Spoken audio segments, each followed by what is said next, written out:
Hi, this is Adam for PodcastRx. If you're wondering why we haven't had any new episodes lately, well, consider it a summer vacation. While we were on vacation, we took some time to rethink and retool this show. We decided it was time to freshen up the format and bring in a new voice, a pharmacist voice to be exact. And longtime listeners of PodcastRx know there was no pharmacist more supportive of this show than Chris Bender from the Optics team. And so we asked him if he would be willing to be that new voice. And I'm happy to say that he accepted. So, I'm pleased to present you the new PodcastRx with Chris Bender. Here we go. From Diamond Pharmacy and Optics, this is PodcastRx with Chris Bender. When he's not on the mic, Chris is a clinical pharmacist with the Office of Pharmacy Therapeutics and Integrated Clinical Services, or Optics. He routinely helps providers in correctional and long-term care facilities make better medication decisions to improve patient care. And we're so happy that he's sharing his expertise with you.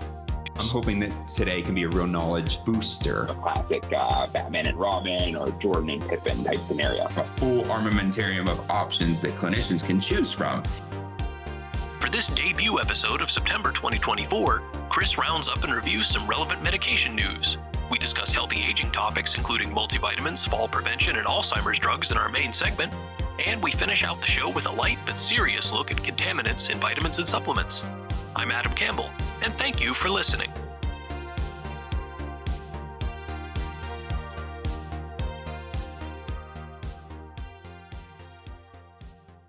Well, hello, everyone, and welcome back to PodcastRx. As you can tell from the introduction, we've done a bit of remodeling around here. Loyal listeners will know that clinical pharmacist Chris Bender from the Optics team has been the guest on this show many times over its history, has been a guest on this show many times over its history. I know it's at least 10 episodes out of the 53 that we produced. And well, because of this, I've joked many times over that the show would become Chris Bender's PodcastRx. Well, we've gone and done just that, more or less. I want to say that we're really excited to transform the show and center it around Chris and his work with the Optics team. Listeners know that Chris's enthusiasm for podcasting and his facility for transforming dry and often dense clinical material into a fun and engaging listening experience. And we're really looking forward to having that on a permanent basis now. And this new PodcastRx will be more of a segment-driven show. So that's going to give you a more even listening experience and hopefully more enjoyable listening experience too. Well, that's enough for me. Chris, welcome to the new PodcastRx, and thank you for being the guy.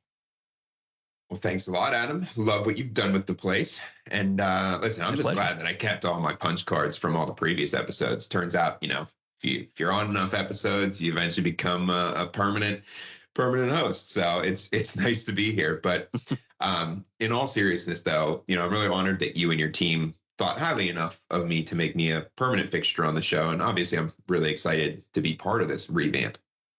Now, just from our discussions offline, I really think that this new format is really going to be a great change, and hopefully our listeners will feel the same. I couldn't agree more, Chris, and I no doubt that they will feel the same about it. I think it is going to be a really enjoyable experience going forward, and we've got so many ideas and so many things to get into, so can't wait to do it. But getting started now in September for this first show of the new PodcastRx, if you will. It's September. It's the end of summer. So that means shorter days and Steeler football on TV. Well, at least in our part of the country. But with September also comes a few important health observances that I wanted to talk with you about today. And those observances are geared toward the more senior members of our population. So specifically, September is home to Healthy Aging Month and also Falls Prevention Week. And within those two areas, there's a myriad of medication issues that we can discuss. And there's also the start of respiratory disease season and all the attendant vaccine concerns. So, Chris, I wanted to dig into those later in the show. But first, let's start this debut episode of PodcastRx with Chris Bender with a new segment, the first new segment that we're calling Into the Clinic. Now, this is based on an optics resource that you've generously adapted for this show, the Clinical Watch. So give us the introduction to this segment. Sure. So the Clinical Watch actually started off as a sort of a spin-off of a pre-existing optics resource that is called the Clinical Update, which The clinical update is a quarterly publication that gets sent out to all of our clients. And the idea is to provide a deep dive on 10-ish topics that we feel are applicable to our book of business. So this could include anything like guideline updates, new drug approvals, FDA warnings, and stuff like that. But what I found, is that oftentimes there are many topics that either get left on the cutting room floor, or they're simply not big enough to warrant a deep dive, from like a long form reading perspective. I'm also aware that not everybody has the time to read lengthy articles like that. And that's where the clinical watch comes in. So in the clinical watch, I provide, again, 10-ish topics, but more of like a quick, easy to read fashion geared toward our clients, our executive consultant pharmacists, as well as our production pharmacists. So these topics could still include things like guideline updates and drug approvals, but they could also range into notable drug shortages, new generics, and even recent clinical trials. Basically, my approach to the clinical watch has always been to provide the reader with a quick overview of the news, as well as a bit of context to help them employ that information in their day-to-day clinical responsibilities. It's a really great concept, Chris, and I'm sure that it's going to lend itself perfectly to podcasting. And so let's jump right into it. Let's head into the clinic.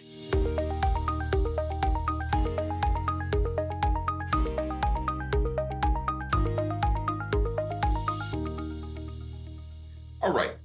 Well, there have been a couple new drug approvals, one of which is particularly applicable to today's main segment, and that is Kisunla, which was approved for adults with early symptomatic Alzheimer's disease.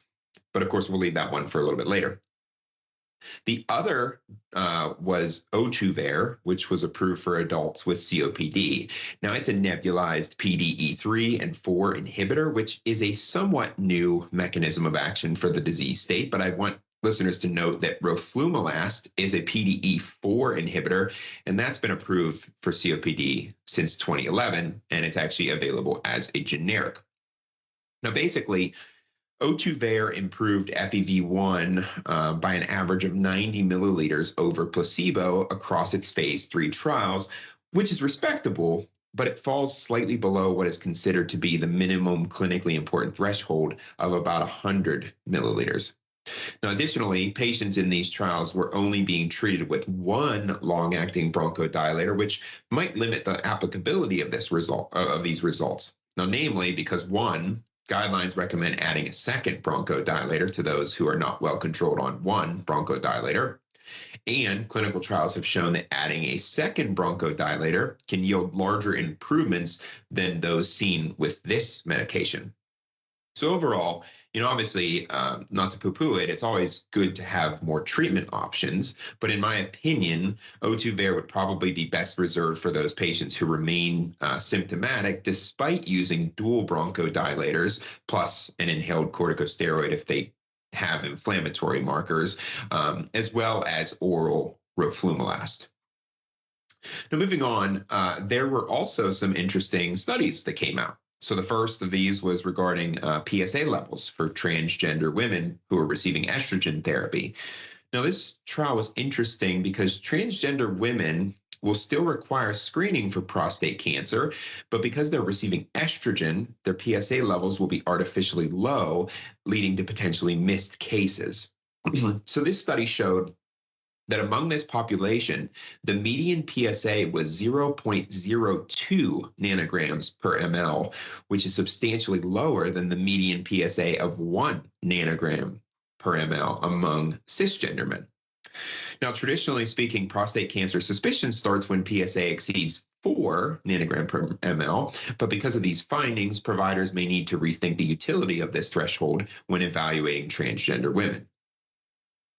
Now, another study to highlight showed that using a saline or gel-based nasal spray can reduce the number of sick days from respiratory infections in higher risk individuals. So the trial enrolled individuals who either had frequent respiratory infections, so that was at least 3 or more per year, or those who were more likely to have serious respiratory infections, like those who are older, obese, immunocompromised, diabetic, or those who have heart or lung diseases. Now, participants were randomized to receive either a saline nasal spray, a gel-based nasal spray, behavioral interventions via a website, or just usual acute sick care. And what they found is those using those using nasal sprays were instructed to use them 6 times a day at the first sign of illness or after potential exposure to infection. What they found is that over the course of 6 months, participants reported an average of 11.8 sick days in the saline nasal spray group, 12 sick days in the gel-based nasal spray group, 14.2 days in the behavioral website group, and 15.1 days in the usual care group. Those in the nasal spray groups were the only ones to have significantly fewer sick days compared to usual care. Now, because saline nasal sprays are easily obtained over the counter, this strategy, if it were widely implemented, could potentially have positive impacts for not only reducing sick days, but also potentially decreasing antibiotic prescribing. Chris, I want to say that this last study, it's particularly interesting. It's a UK study, and it would be really fascinating to see a larger study done here in the States and build on these conclusions, because that's, it seems so simple. Yeah, and with it being so accessible and relatively affordable, if someone is high risk, it's one of those things where it doesn't have any harm in trying it out, especially at the onset of sick season. So might be good. Yeah, for sure. And thank you for those clinical highlights, Chris. With that, we're going to take a quick break.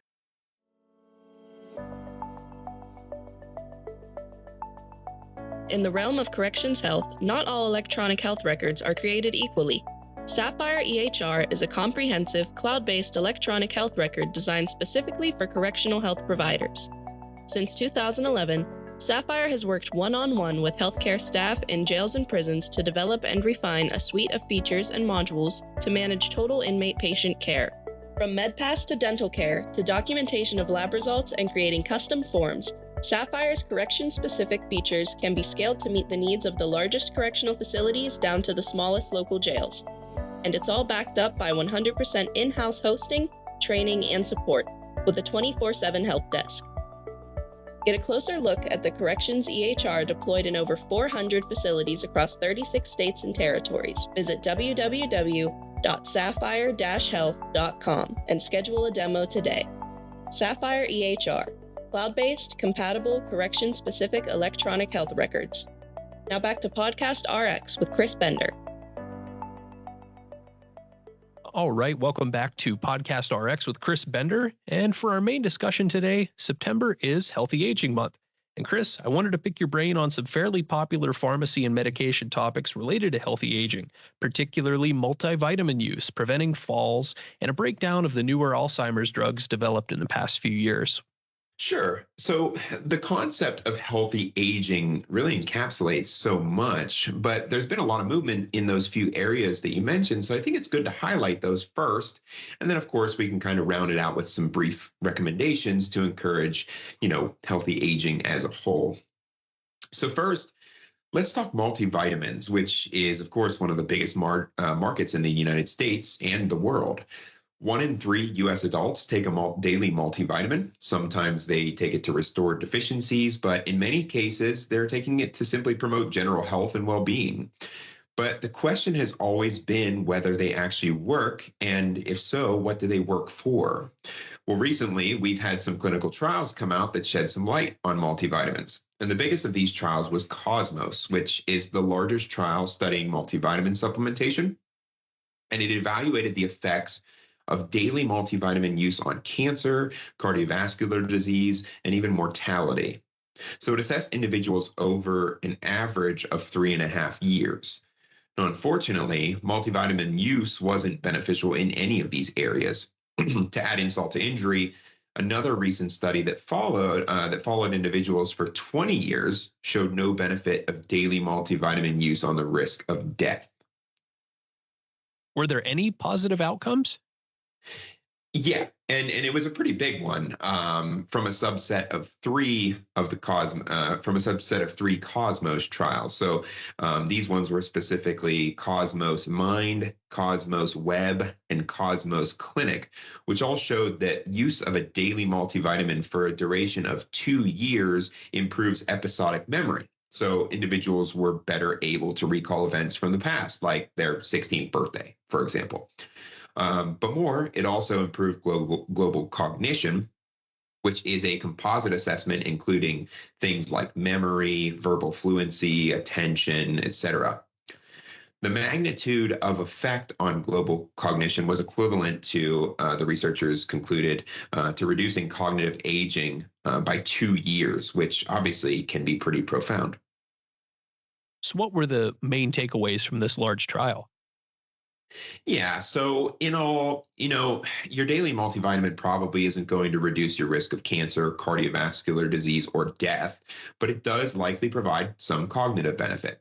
Now, it should be noted that the exact type of multivitamin studied in the Cosmos trial was Centrum, hashtag not an ad, which is a broad multivitamin that includes both basic vitamins like A, B, C, D, E, and K, along with multiple minerals like calcium, chromium, copper, magnesium, selenium, and zinc. Chris, how exactly do you think these multivitamins are helping with the cognition in particular of all things? What's pharmacokinetically, am I saying that right, is going on here? Yeah, so we don't, researchers don't know exactly, but obviously it's probably likely the result of correcting some sort of vitamin or micronutrient deficiency. And we can speculate this because there have been studies showing that deficiencies in vitamins B and D and micronutrients such as zinc and iron have been associated with cognitive decline. There's also some research to suggest associations between vitamin E and neurocognitive protection as well. So some of the researchers and experts in the area suggested that, the only downside is that we don't know exactly what component in the Centrum worked, but it may work for multiple people because it contains so many different minerals and vitamins. So individual A might have been deficient in vitamin B, while individual B might have been deficient in vitamin D. And just so happened that all of those things were included in the one vitamin. So they kind of worked for every patient, regardless of their deficiency, which is why, it's important to make the distinction that this trial used such a broad spectrum multivitamin. So that's why we can only really recommend that one as opposed to something that's a little more narrow and may not include every particular nutrient. Yes. And I did want to say to the listeners that everything that Chris is sharing here, whether in the Clinical Watch or in this segment, all these studies, we will have links to all these materials in the show notes for every episode if you want to go and do some additional reading. Great mention.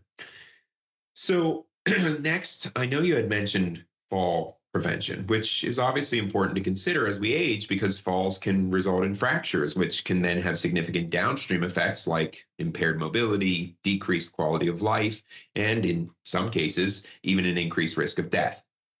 So for that reason, the United States Preventative Services Task Force, or USPSTF, recommends exercise to prevent falls for adults 65 years and older who are at increased risk of falls. So who exactly is considered to be at an increased risk for falls, and what kind of exercises are we talking about here? Yeah, so individuals at risk for falls would obviously include those with a history of falls, but would also include those with other key risk factors. So particularly impairments in their mobility, their gait, and their balance. Unfortunately, those latter criteria are a bit vague, so provider discretion is going to play a large role in identifying qualifying individuals. Now, with regard to the exercises, the majority of clinical trial data shows benefit for supervised physical therapy and group exercise classes, but they don't really shed a lot of light on individual exercises themselves. The most commonly studied exercise routines are typically related to gait, balance, and functional training, followed by strength and resistance training, flexibility, and endurance training. The most common frequency that is seen in clinical trials is 2 to 3 sessions per week. Now, obviously, structured programs have been the best studied and will therefore be preferred, but my opinion is that so long as it's done in a safe manner and, of course, in agreement with one's healthcare provider, home exercises can obviously be just as beneficial. Is there anything else to keep in mind from a general prevention perspective? Yeah, obviously, we could talk for hours about what constitutes a generally healthy lifestyle. So let's try to simplify it across a few key domains, okay? So for one, maintain your physical well-being. So this means engaging in moderate intensity physical activity in whatever capacity works for you for a minimum of 150 minutes per week, and incorporate strength training twice a week. Second, maintain a healthy diet.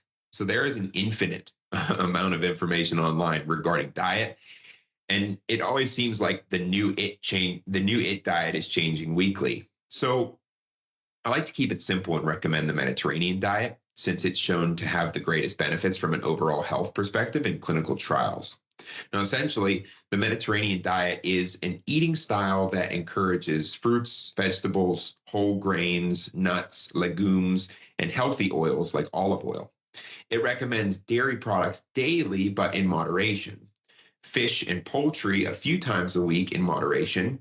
Red meat in small amounts and infrequently, and minimizing sugary processed foods. And finally, don't forget to maintain a healthy social life. This can involve volunteering, keeping close friends, finding new activities to meet new people, or heck, even just getting a dog. Those are all great recommendations, Chris. And one thing I'm surprised you didn't mention, just being a pharmacist yourself, I'm surprised you didn't mention regular medication reviews to reduce risk of falls. Ah, yes. Nice catch, Adam. That, of course, is a very important thing, especially as we age. The number of medications seem to increase as well. So it's always a good thing to have your medications regularly reviewed to make sure there's nothing contributing to the risk of falls. But of course, that's not as much fun as a dog. No, definitely not. I know you could speak to that directly. But either way, it's always great to have those proactive steps. But in some cases, we got to talk about treatment, such as with Alzheimer's disease. And there have actually been some recent advancements in this space. Could you talk to me about that? Sure. So, for decades, we really only had two medication options. We had cholinesterase inhibitors, which include donepezil, rivastigmine, and galantamine. And then we had the NMDA receptor antagonist, which is memantine. And those options really just have modest benefits at best, even when they're taken together. So, unfortunately, this has been an area of serious need for quite some time.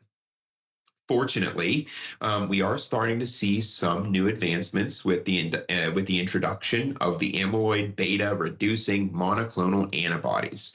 And these include the brand products Aduhelm, Leqembi, and the newest member, Kisunla. All three are approved to treat mild cognitive impairment or dementia in Alzheimer's disease. Now, since the first approval in 2021, these medications have been a bit controversial because their mechanism is rooted in the beta amyloid hypothesis. So let me explain. Essentially, the current consensus regarding the development of Alzheimer's disease suggests that amyloid beta accumulation in the brain leads to tau protein formation within neurons, and this leads to neuronal death and cognitive impairment. So, by this rationale, the elimination of beta amyloid should result in reductions in cognitive impairment. So the first two drugs approved, Aduhelm and Leqembi, mainly these were studied to see if they could reduce beta amyloid, which they did. Unfortunately, hard clinical outcomes weren't really a huge focus of those trials. And honestly, this is likely due to the fact that because these drugs work so far upstream of the end damage, clinical trials of these drugs would need to be significantly longer in duration than what is typically seen in clinical trials of new drugs. Now, the newest drug, Kisunla, is a little bit different for a couple of reasons. First, the clinical trial for Kisunla actually did focus a little bit more on the hard clinical outcomes compared to its predecessors. And second, it's the only one of the three that can be stopped once amyloid plaques are no longer detectable, which means that Kisunla could potentially be more cost effective and easier for patients in the long run. So for perspective, Kisunla reduced amyloid plaques by an average of 84% at 18 months. So patients may only need to be on Kisunla for maybe up to 2 years. These newer agents seem pretty cool, to put it very mildly, and potentially game-changing, but you had mentioned that a lot of their effectiveness was wrapped up in the theoretical. So how well do these drugs actually work and clinically work? Yeah, ultimately, that's the most important question. I said originally that the majority of the data for Aduhelm and Leqembi was based on amyloid beta lowering capability, but those trials did still look at cognitive outcomes to an extent. So we can sort of indirectly look at those data compared to the data for Kisunla, and what we see is somewhat modest improvements in cognition. So the one clinical outcome that all 3 clinical trials looked at was the Clinical Dementia Rating Scale Sum of Boxes. And this is basically a global measure of cognition that gives the patient a score of 0 to 18. The closer to 18, the worse the cognitive impairment. Now, typically, untreated patients, as you could guess, will continue to progress closer to a score of 18 over time. So these trials compared these drugs to placebo to see if they were able to slow patients' worsening based on this scale. And what they found is that placebo patients worsened by 0.37 points compared to Aduhelm, 0.45 points compared to Leqembi, and 0.68 points compared to Kisunla. So yes, by this measure, these drugs slowed worsening compared to placebo. But you and our listeners may be wondering, does a 0.37 or 0.68 point difference in a clinical trial result in a real-world difference? And that's the question everyone is trying to grapple with at the moment. Unfortunately, it may not be. Current consensus suggests that you'd hope to see a 0.9 point improvement over placebo for people with mild cognitive impairment and 1.63 for those with mild Alzheimer's disease. Now, that being said, these drugs appear to be more effective in those with earlier and less advanced disease. So these may really help the earlier that you give them. And we may see more robust if it is excluded, if it's limited to those patients. And obviously, these drugs are still so new and they've only been studied for a couple of years in clinical trials. So we don't know if this initial benefit is big enough to translate into even more profound long-term benefits, like almost like ripples in a stream, so to speak.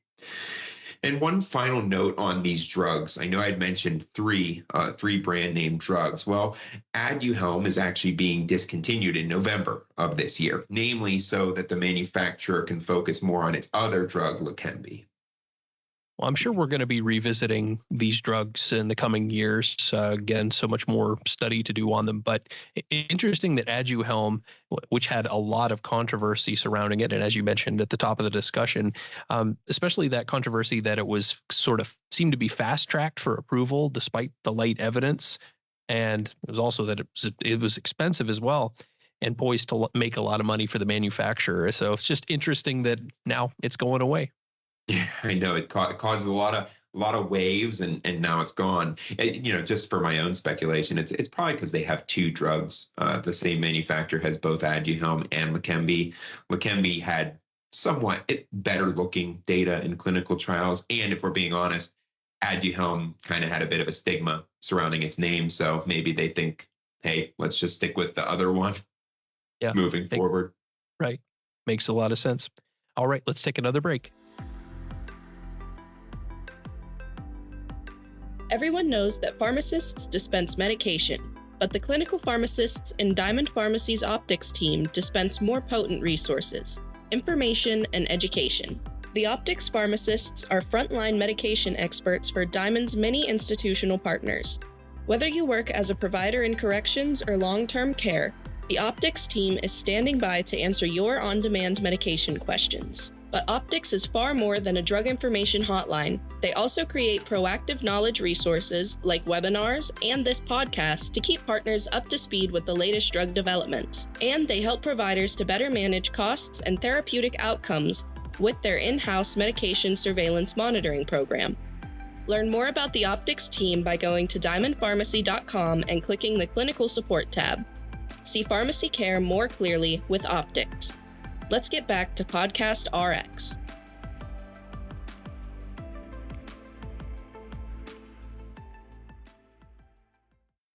And in today's final segment, we're going to take a somewhat lighthearted look at something very serious: contaminants and over-the-counter supplements.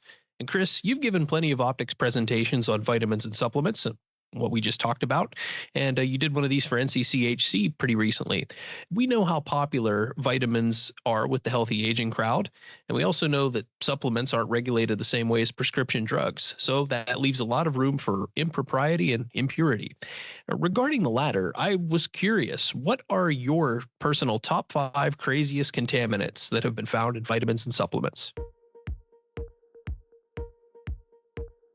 All right.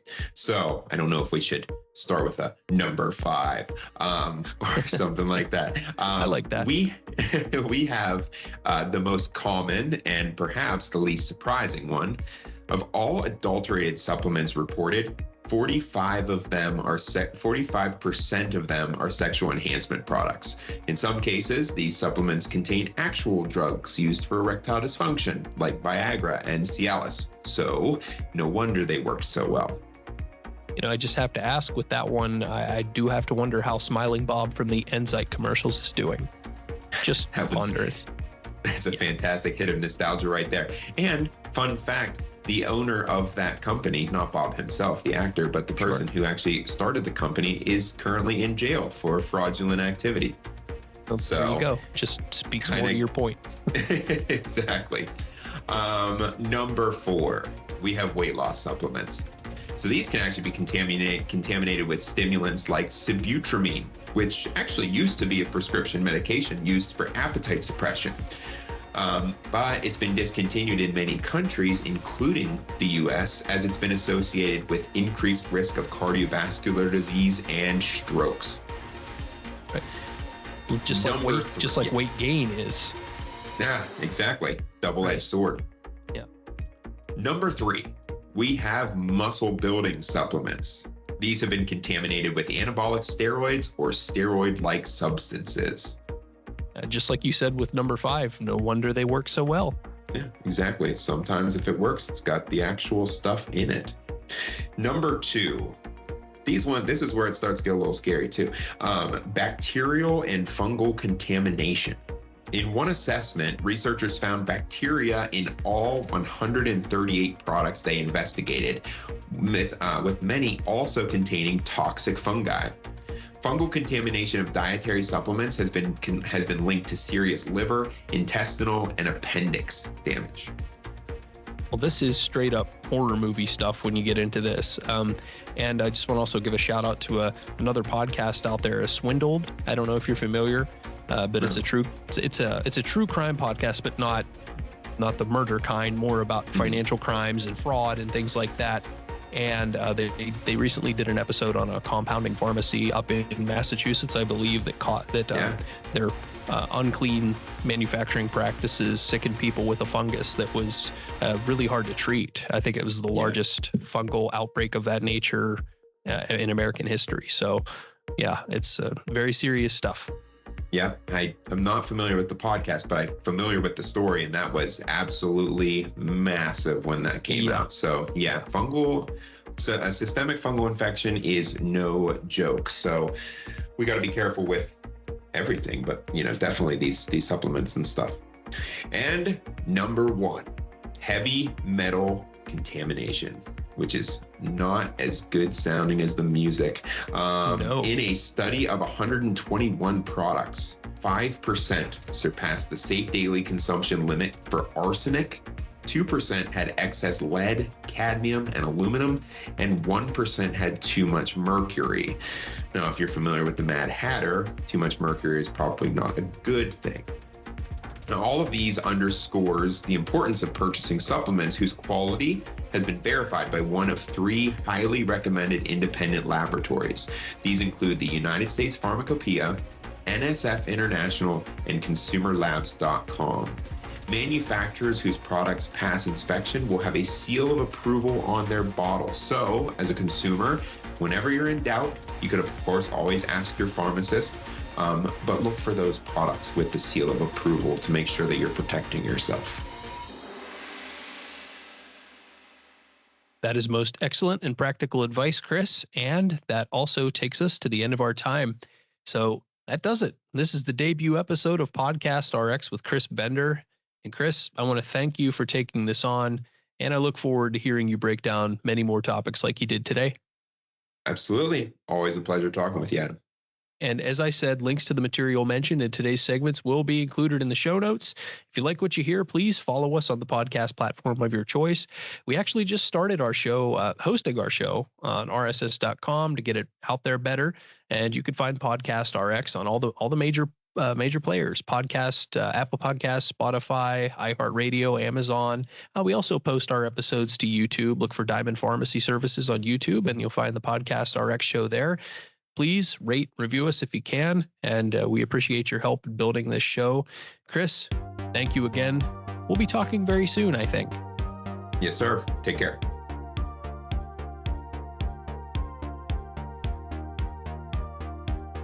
PodcastRx features conversations with healthcare professionals. The statements and opinions discussed herein are for informational purposes only. This podcast should not be considered professional medical advice and should not be used as the substitute for the advice of an appropriately qualified and licensed healthcare professional. Therefore, listeners must not rely on the statements made herein.